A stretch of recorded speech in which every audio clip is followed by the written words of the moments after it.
Olá, boa tarde, tudo bem com vocês? Professora Janete, da Rede Municipal de Educação. Hoje nós vamos dar prosseguimento na aula anterior. Trabalharemos novamente os verbos. Tempo simples do indicativo 2. Vamos lá? Estudo da língua. O modo, ele indica como o enunciador pretende que o processo verbal que ele enuncia seja percebido pelo interlocutor ou leitor. Então, lembram que nós falamos na aula anterior que o modo ele se divide em indicativo, que é algo certo, concreto, não tenho dúvidas. Subjuntivo, ele gera muita dúvida. E o imperativo, ele dá uma sugestão, um pedido, ou então ele é mandão, ele dá uma ordem. Indicativo, expressa uma posição de certeza do falante em relação ao processo verbal comunicado. A ação é expressa como um fato concreto. Isso é para relembrar, ok? Alunos, nós estamos relembrando. E o indicativo, como eu havia falado, nós temos, olha os tempos, indicativo, presente, pretérito que se divide, pretérito perfeito, pretérito imperfeito e aquele mais fofinho que quase nós não usamos na nossa linguagem, mais que perfeito. E o indicativo também, nós temos o futuro do presente e aquele bonitinho futuro do pretérito. Então, nós temos aí alguns tempos verbais. Os tempos simples do indicativo, presente. O presente do indicativo, ele denota, ele mostra uma declaração que se refere ao momento da fala. Então, eu digo, olho o céu. Riscado de barras de ferro, olha o verbo olhar. No presente aqui, ó. Então, é no momento que eu estou falando, eu estou pondo em prática aquilo que eu estou dizendo. Sobre fato ou ação permanente, tido como inquestionável ou habitual, verdade universal, um provérbio, um preceito. Olha lá. No edifício Cairo, cada andar corresponde a um apartamento. Essa frase, essa oração, ela é até lá daquele texto que nós, há 2 aulas anteriores, vocês leram, eu li com vocês aqui. Lembram? Perdão. No edifício Cairo, cada andar corresponde. Olha o verbo corresponder. Ok? Um fato concreto aqui no presente. Brasília é a capital do Brasil. É uma verdade universal. Quem não se enfeita, por si se rejeita. Um provérbio, olha o verbo aí. Na oração anterior, Brasília é a capital do Brasil, nós temos o que é o verbo ser. E nessa de baixo, que é o provérbio, nós temos o verbo enfeitar e o verbo rejeitar. O exemplo é sempre mais eficaz do que o preceito. Olha novamente o verbo que é o verbo ser. Sobre fato próximo e certo, valor de futuro. Na próxima semana começam os jogos de inverno. Olha o verbo começar aí, mas nós já estamos com um olhar no futuro. Sobre fatos passados, narrados como se estivessem acontecendo no momento da fala, para adquirir vivacidade e realce, dar uma ênfase. Tempo conhecido como presente histórico. É algo que aconteceu, mas nós mostramos como se fosse hoje. Olha lá, no dia 17 de agosto de 87, morre Carlos Drummond de Andrade, um de nossos maiores poetas. Olha um presente histórico aí. Morre, verbo morrer. As formas verbais do presente, do tempo presente, prestem atenção, alunos, são empregadas em textos do gênero argumentativo. Então, quando nós produzimos aqueles textos dissertativos, argumentativos, nós fazemos usos desses verbos, como a dissertação, que eu acabei de falar, o artigo de opinião, um editorial, a resenha crítica, a carta de solicitação de algo ou de reclamação, a carta de leitor, entre outros tipos de gêneros textuais. Olha o pretérito, que antigamente nós falávamos muito em passado e depois a nomenclatura ela foi um pouco alterada. Nós falamos o pretérito, aquilo que já passou. O pretérito denota uma ação anterior ao momento da minha fala e ela subdivide-se em quantas? Vamos observar? Lembra que nós vimos? Pretérito perfeito. O pretérito perfeito ele indica ações concluídas no passado, dentro de um espaço de tempo, porém determinado. Olha lá, cortei a discussão e saí do bar. Tenho aí o verbo cortar e o verbo sair. Pronto, foi determinado o tempo. E o pretérito imperfeito? Também nós usamos bastante, assim como o perfeito. O imperfeito, ele denota fatos ou ações que estavam em andamento no passado, olha só, não sendo, portanto, apresentadas como concluídas. Então, ela não é concluída essa ação. Um guarda civil anotava o nome das pessoas. Olha o verbo anotar. Foi concluída a ação desse policial, desse guarda civil? Não foi concluído.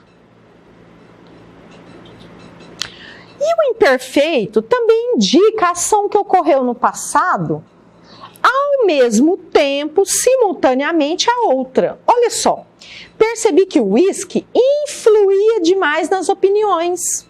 Olha o verbo influir. Também ele indica uma ação habitual no passado, que é um hábito. Aurélio cuidava com honestidade da administração da firma. Olha o verbo cuidar, um hábito de Aurélio. Também fatos concomitantes no passado em descrições que são feitas. Olha lá.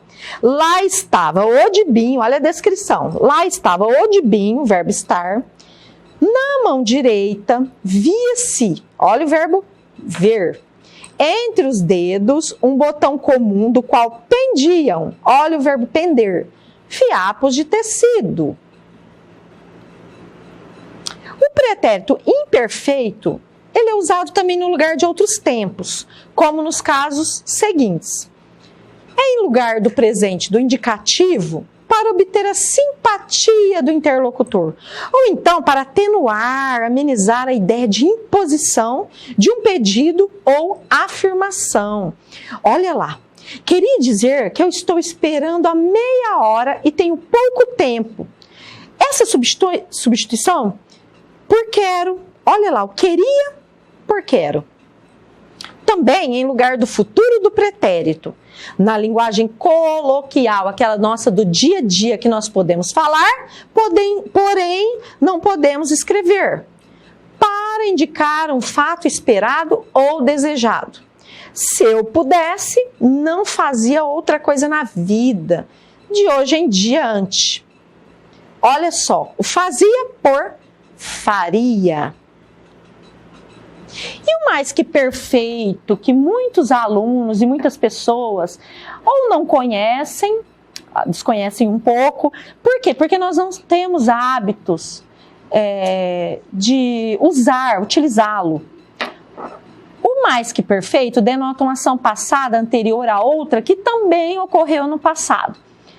Quando desci para o saguão, que é um segundo fato aí, né? A polícia ainda não chegara. Olha o verbo chegar. Chegara. Primeiro fato. O mais que perfeito, ele denota ainda desejo de algo ou uma esperança em relação ao fato ocorrido. Quem me dera ter novamente 8 anos. Olha o verbo der aí, que é o que é o dar. Na linguagem coloquial, o mais que perfeito simples é geralmente substituído pela forma composta. E como se constrói essa forma composta? Eu preciso de um verbo auxiliar no imperfeito, no tempo imperfeito, pretérito imperfeito, e eu preciso de um verbo principal no particípio, no modo particípio. Olha lá. Um verbo pode aparecer junto com outros, chamados de auxiliares. A combinação de um verbo auxiliar flexionado com uma das formas nominais pode ser o infinitivo, gerúndio ou particípio do verbo principal. Forma uma locução verbal. Então, quando eu tenho dois verbinhos juntos, chamados verbos auxiliares. Olha lá, quando desci para o saguão, a polícia ainda não tinha chegado. Eu tenho o verbo ter e eu tenho o verbo chegar. O tinha, que é um verbo no particípio, que é um verbo ter, que é um verbo auxiliar, e eu tenho o chegado, que é o meu verbo no particípio. Olha o finalzinho do aí, chegar, do. Os verbos auxiliares mais comuns são aqueles que auxiliam outros verbos, né? São o ser, o ter, o estar, o haver, o ir. Eu tenho mais, porém esses são os mais comuns, mais utilizados. As formas verbais do pretérito, que é o tempo passado, são empregadas em textos do gênero narrativo. Olha o gênero que eu estou dizendo, narrativo, que conta uma história, que narra. Por exemplo, romance, conto, relato, fábula, memórias, etc. Assim como na notícia, que se enquadra no gênero jornalístico. Pessoal, e o futuro?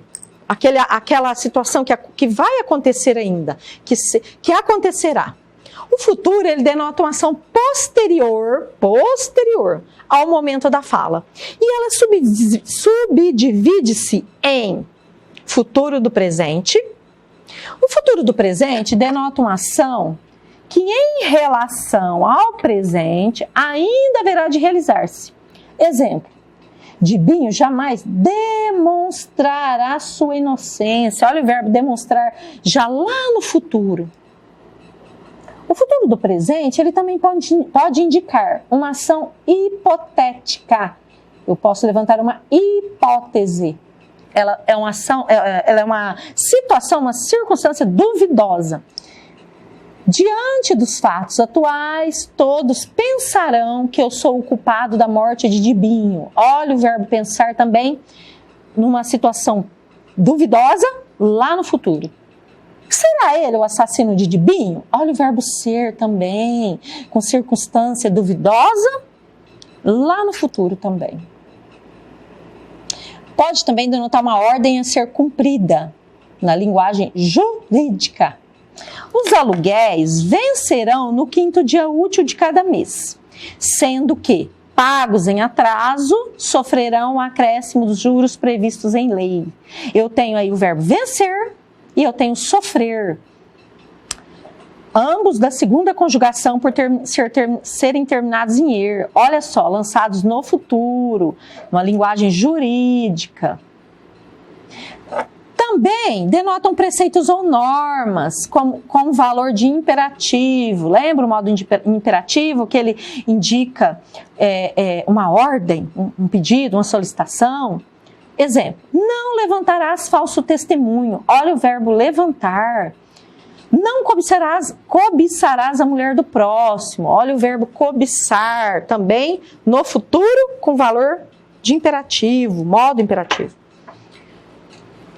Na linguagem coloquial, o futuro do presente simples é geralmente substituído por locuções formadas com o presente do indicativo do verbo ir mais o infinitivo do verbo principal.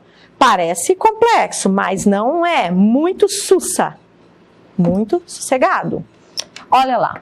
Vou entrar numa confeitaria e vou telefonar para a mamãe. Vou entrar.